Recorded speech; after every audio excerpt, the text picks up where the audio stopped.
नमस्कार, मैं हूं शिशिर और आप देख रहे हैं खबर हिंदुस्तान। तो चलिए नजर डालते हैं अब तक की खास खबरों पर। देश में धीमी हो रही है कोरोना की रफ्तार।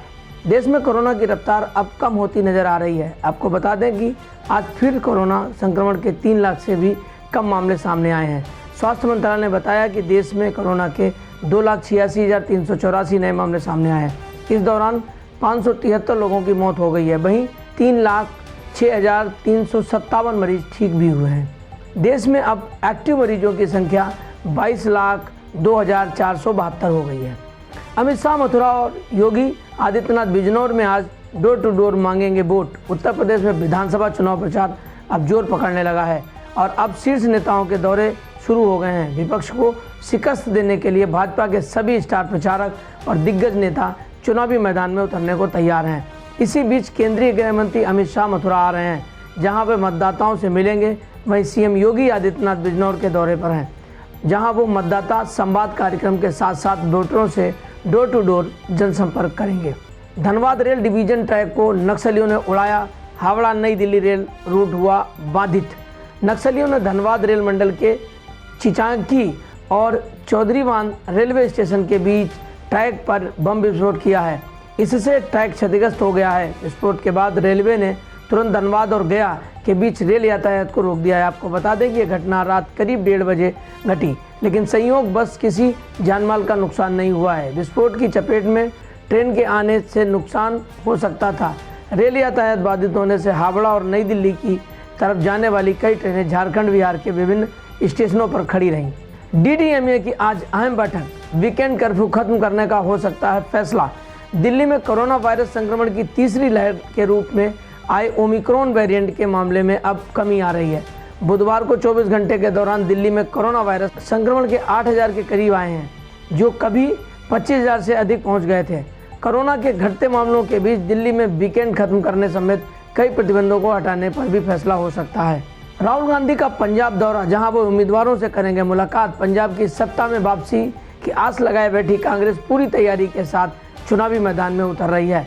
कांग्रेस उम्मीदवार अपनी जीत सुनिश्चित करने के लिए प्रचार में जुटे हुए हैं। पार्टी के पूर्व अध्यक्ष राहुल गांधी भी आज पंजाब पहुंच रहे हैं। राहुल गांधी 1 दिवसीय दौरे पर अमृतसर पहुंचेंगे। भारत मध्य एशिया की पहली शिखर बैठक आज। प्रधानमंत्री मोदी बैठक की करेंगे मेजबानी। प्रधानमंत्री नरेंद्र मोदी गुरुवार को पहले भारत मध्य एशिया शिखर सम्मेलन की मेजबानी करेंगे। वर्चुअल माध्यम से हो रहे इस शिखर सम्मेलन के दौरान इसमें शामिल होने वाले नेता क्षेत्रीय सुरक्षा स्थिति के साथ संबंधों को नई ऊंचाई पर ले जाने के कदमों पर विचार विमर्श करेंगे और इसे लेकर अपने विचार साझा करेंगे।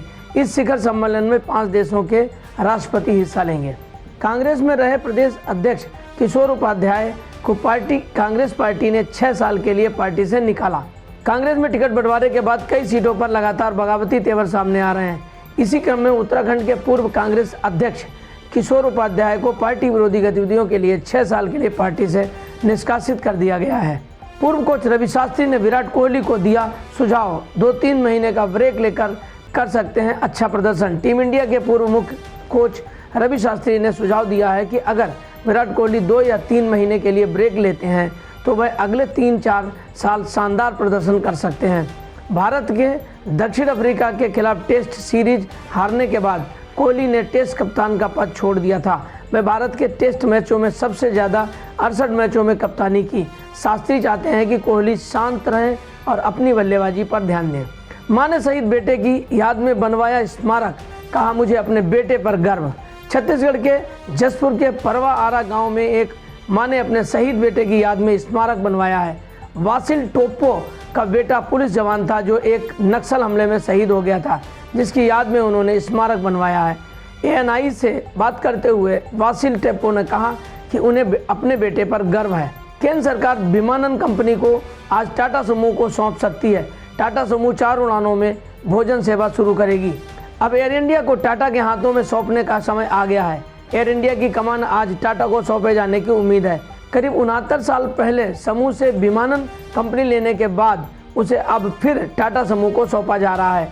आज से टाटा समूह मुंबई से संचालित होने वाली 4 उड़ानों में उन्नत भोजन सेवा शुरू करके एयर इंडिया में अपना पहला कदम उठाएगी। तो ये थी अब तक की खबरें। अगला अपडेट पाने के लिए बने रहिए मेरे साथ और देखते रहिए खबर हिंदुस्तान।